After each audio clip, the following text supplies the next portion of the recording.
فين شخصياتكم؟ فين الخبرات الموجوده؟ فين تراكم الخبرات؟ فنتمنى البدايه دي تتحول، ايوه، ويبقى في تحسن، وتستخدموا مهاراتكم، وتبقى في شخصيه موجوده، والادوار الجايه ان شاء الله نشوف شخصيه تانية مختلفه عن الامور اللي احنا شفناها. عيب قوي، عيب قوي ان المنتخبات العربيه بألقابها الكبيره وبخبراتها توصل للمباراه الاخيره وتعمل حسابات. هنجيب ايه؟ هنجيب آلة حاسبة عشان نحسب بعد ما نوصل للمباراه الثالثه نقول هنلاعب مين؟ وهذا درس اكيد، واحنا مع المدرب، مع بقاء المدرب، واكيد ان حتى الجامعه والاتحاد المغربي سيدعم اكثر المدرب في الفتره المقبله، لكن يجب كما قلت هناك اخطاء ارتكبت يجب تصحيحها، ويجب ان لا يعني نسقط فيها مره اخرى كما قلت. هل الظروف تسمح لهم ان هم ياخدوا اللقب تاني ويحافظوا على اللقب؟ ممكن، انما زي ما بقول لك البطولات المجمعه احيانا بتبقى فيها ظروف مختلفه، انما على الورق هم عندهم كل حاجه. تمام. كلمه اخيره كابتن أبو تريكة عن المنتخب. صراحة من الصعب جدا أن أتحدث الآن دون أن أشعر بمرارة كبيرة. لاعبوني قدموا مباراة عالمية أمام منتخب بحجم البرازيل، قاتلوا في كل كرة واحترموا القميص الوطني حتى آخر ثانية، ولكن عندما تصل المباراة إلى لحظة حاسمة ويتم تجاهل لقطة واضحة وضوح الشمس، فهذا أمر غير مفهوم. الجميع رأى لمسة اليد في الهدف الثاني للبرازيل، الكرة ارتطمت بيد اللاعب بشكل مباشر، وهي لقطة لا تحتاج حتى إلى إعادة كثيرة. في مثل هذه البطولات عندما تظلم بهذه الطريقة في الدقيقة 90 فهذا يحبط أي مجهود قدمه الفريق طوال 90 دقيقة. التحكيم اليوم لم يكن في مستوى المباراة، طلبنا من الحكم العودة للفار واحتججنا بطريقة محترمة، لكن القرار كان جاهزا وكأن الأمور محسومة مسبقا. نحن لا نبحث عن الأعذار، لكننا نطالب فقط بالعدل. منتخب المغرب يستحق الاحترام مثل أي منتخب آخر، ولا يمكن أن نتعرض لقرارات قاسية في لحظات مصيرية. أنا فخور باللاعبين، فخور بما قدموه، وفخور بالروح التي لعبوا بها رغم الظروف. سنواصل العمل وسنعود أقوى، لكن ما حدث اليوم يجب أن يراجع. كرة القدم لا يمكن أن تتطور بدون عدالة، والمنتخبات الصغيرة والمتوسطة يجب أن تحصل على نفس الحقوق مثل الكبار. أول شيء يجب أن أقوله هو أنني فخور بلاعبي المنتخب المغربي بشكل لا يوصف. هؤلاء الشباب رغم صغر سنهم لعبوا بروح منتخبات كبيرة ووقفوا ندا للبرازيل بطل العالم لسنوات طويلة، لكن في المقابل من الصعب تقبل ما حدث في الدقائق الأخيرة من المباراة. نحن هنا في كأس العالم أعلى مستوى كروي، من المفروض أن تكون العدالة التحكيمية هي الأساس، لكن ما شاهدناه اليوم كان عكس ذلك تماما. الهدف الثاني للبرازيل هدف غير شرعي بكل المقاييس. السؤال المهم، لماذا هذا الأداء، هقول بصراحة الأداء الباهت للمنتخبات العربية؟ مين ملوك التيكي تاكا في العالم؟ الأسبان. برشلونة. الأسبان عموما يعني. صح؟ كأس العالم صح؟ مين اللي خرج أسبانيا من كأس العالم؟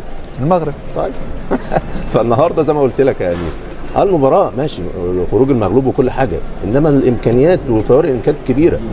دايما المباراة الأولى هي المفتاح، سيبك بقى من المنافس. طالما أنت كسبت وقدمت أداء كويس ومقنع خلاص. في فرق ما بين التجاوز وقلة الأدب، فأنا حسب ما شاهدت بعض الأحيان في بعض الردود الأفعال في قلة أدب وتجاوز في حق المدرب، في حق الإطار الفني، تمام، وفي حق بعض اللاعبين، وهذا ليس من حق أي أحد، فقط الانتقاد، ولديه الحق أن ينتقد مستوى معين حتى إذا طالب بتغيير المدرب وبتغيير اللاعبين، هذا من حق أي إنسان. كابتن محمد، عندما يحقق منتخب صغير بين قوسين مفاجأة أمام منتخب كبير، يقال إن منطق الصغير والكبير في أفريقيا لم يعد موجودا. ده أقوى منتخب حتى الآن أنا شفته، صح، تكتيكيا فنيا شخصية إيه، وكرة إمتى يعلوا الريتم، إمتى يوطوا الريتم، إمتى يبقى في مساحات، إمتى الوانتوهات تبقى موجودة. الإحساس ده وصل لي لدى لعيبة المغرب. اللعيبة اللي في المغرب مثلا في أنديتها ما بتأديش 30-40%، تيجي المنتخب تحس ان ايه ميزه المغرب، ما بيبصش للمنافسين قوي. شيء غلطه معناتها حسب رايي، معناتها كانوا بعاد كل البعد، معناتها ثم فريق واحد اللي هو يقرر واللي هو يعمل كل شيء ويستنى، معناتها كما قلت لك في بين الشوطين الاكشن والرياكشن. معناتها واحد يقرر شنو يلعب، شنو يعمل، شنو يسوي في الملعب، والثاني يستنى اغلاط الخصم ويحاول يستغلها، ولا يستنى كره ضايعه معناتها ولا تمريره سيئه باش يستغلها. ما ثم حتى توجه تكتيكي، ما ثم حتى افكار في الملعب. حسب رايي إذن خسارة مستحقة لكاميرون. منتخب سيء للغايه. بصراحة لا يمكن أن نخرج من غرفة الملابس ونشعر أننا خسرنا بسبب التحكيم وليس بسبب اللعب. نحن واجهنا منتخب البرازيل بكل شجاعة، لعبنا مباراة كبيرة وقدمنا كل شيء في الملعب، لكن في النهاية لقطة واحدة غيرت كل شيء، لقطة لمسة اليد التي شاهدها العالم كله. عندما ترى الكرة تلمس يد اللاعب بهذه الوضوح وتتوقع الحكم أو الفار يتدخلان ثم لا يحدث شيء، تشعر أنك غير محترم كلاعب. نحن جيل شاب، نعم، لكننا لسنا أقل من أي منتخب آخر. من حقنا أن نحصل على قرارات عادلة، ومن حقنا أن نلعب بدون ظلم. كنا قريبين من الفوز، كنا نكتب التاريخ، وفجأة يسجل هدف غير شرعي في الدقيقة 90. هذا مؤلم جدا. حاولنا أن نتماسك بعد الهدف، حاولنا أن نواصل، لكن الصدمة كانت كبيرة. بعض اللاعبين انفجروا بالبكاء لأنهم يعرفون حجم المجهود الذي ضاع بسبب تلك اللقطة. لكن رغم كل شيء نحن لن نستسلم، سنعود أقوى، وسنبرهن للجميع أن المنتخب المغربي لا يهزم بسبب كرة قدم، بل يهزم فقط عندما يظلم. وما حدث اليوم سيكون دافعاً لنا وليس نهاية. بصراحة من الصعب جداً أن نقف أمام الكاميرات بعد مباراة كهذه، لأننا لا نشعر بأننا خسرنا أمام البرازيل، بل خسرنا أمام قرار تحكيمي قاس وغير عادل. لقد قدمنا كل ما نملك، دافعنا، هاجمنا، قاتلنا على كل كرة، واعتقدنا في لحظة أننا كتبنا التاريخ. قبل أن تلغى كل جهودنا بلمسة يد واضحة، رأى العالم كله أنها خطأ. الكرة اصطدمت بيد اللاعب البرازيلي بشكل لا يحتاج إلى تفسير.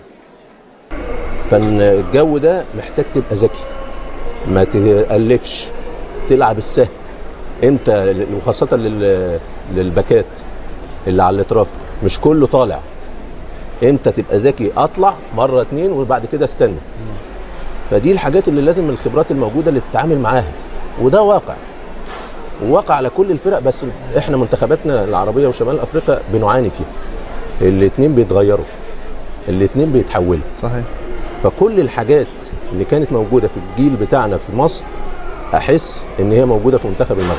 العلاقة ما بينك وما بين المدربة، بتكلم عشان المدرب، والتفاهم والانسجام والاستقرار. انا زي ما قلت لك التشكيلة معروفة، اسلوب اللعب معروف، كل واحد عارف ادواره، امتى يروح لقدام وامتى لما يفقد الكرة يرجع لورا. فالتفاهم ده مطلوب. اتمنى انه يتنقل بقى من على الورق يبقى في الواقع. البداية حلوة، البداية مقنعة. الاجواء بتاعة المباراة النهاردة صعبة والخصم غير. فانا قلت لك يا امين ان منتخب المغرب ميزته انه بيهتم بنفسه، بيبص لنفسه كتير، وده صح. فاحنا النهارده عاوزين الريتم ولا سريع قوي ولا بطيء قوي، ريتم مناسب، تسيير اللعب كويس. هجوميا مش هتلاقي فرص زي ما كانت في منتخب تنزانيا، هيجي لك فرصتين 3 استغلهم في المساحات الضيقه، يخرج لك بحاجه. شفنا الجول بتاع الماتش اللي فات، جول عالمي، جول حلو، ملعوب كويس، ال1-2 طق خلص في الشبكه. فده الحلول الهجوميه عندك، التزام بالادوار الدفاعيه، تلاقيه على طول قدام الحكم. ماتش كان صعب. أولا أريد أن أؤكد أننا دخلنا المباراة بعزيمة كبيرة وإيمان راسخ بقدرتنا على تحقيق نتيجة إيجابية، لكن ما حدث داخل الملعب لم يكن سهلا على الإطلاق. نعم، تعرضنا لقرارات ظالمة في لحظات حساسة من المباراة، وكنا ندرك أن الأمور لن تسير في صالحنا دائما، لكن هذا لم يكسرنا ولم يؤثر على تركيزنا. بالعكس، كل لحظة ظلم كانت تزيدنا قوة وإصرارا ورغبة في الدفاع عن ألوان الوطن. بالنسبة لي كحارس المرمى، كنت أعرف منذ البداية أنني سأعيش مباراة معقدة، وأن علي أن أقاتل على كل كرة وكأنها الأخيرة، لا أخفيكم. كانت هناك لحظات صعبة جدا، لكن الروح التي لعب بها زملائي منحتني طاقة إضافية. أنا دافعت بكل ما أملك، ليس فقط عن المرمى، بل عن صورة المنتخب وكرامته. رأيت في أعين اللاعبين عزيمة لا تنسى، ورأيت في المدرجات دعما جعلني أرفض الاستسلام مهما كان الضغط. صحيح أننا شعرنا بالظلم، لكننا لم نخضع، لعبنا برجولة وتمسكنا بالمباراة حتى آخر ثانية. هذه ليست مجرد مواجهة في كأس العالم، بل كانت اختبارا لشخصيتنا ولقدرتنا على الصمود. في الناحية الهجومية محتاج يبقى المساندة تبقى أكتر، إنما الجو حر والرطوبة عالية فممكن تلاقيه مقبول. فالعموم في المباراة الأولى في مؤشرات حلوة، اتكلم الكابتن يوسف على المنظومه الدفاعيه. فريق المغرب عنده قدرات فرديه كويسه، انما المنظومه برضه كويسه. التزام تام، مفيش حد بيخرج بره النص، وده حلو. في حريه في الملعب، انما في التزام بالادوار الدفاعيه. طول ما تفقد الكوره هتلاعب خصم مختلف. الخصم ده يا كابتن امين اكتر منتخب سدد في الجوله الاولى، هو نوعا ما في التمركز هي مش عدلته، ما بيلعبش ظهير ايسر، صحيح، هو ناحيه اليمين. فلازم ما تبقى نقاط ضعفه في التمركز تحموه، لا انتوا كشفتوه ولعله خير، لان ممكن في 6 نقاط تفكر ان انت الامور خلصت وتخرج اللعيبه من فورمه البطولات. حاجه مهمه قوي بيقع فيها معظم المنتخبات. لكن كذلك تعطي فرصه لمن لم يلعبوا للدخول في الجو، اراحه الاساسيين. هجيلك يا امين للنقطه دي. الفاصل ما بين المباراه الاخيره ودور ال16، المباراه الثانيه والدور ال16 10 ايام. 10 ايام.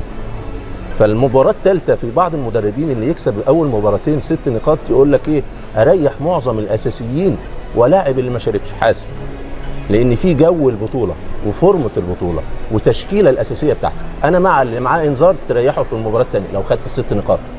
فلعل وعسى التعادل ده يخليك بتركيزك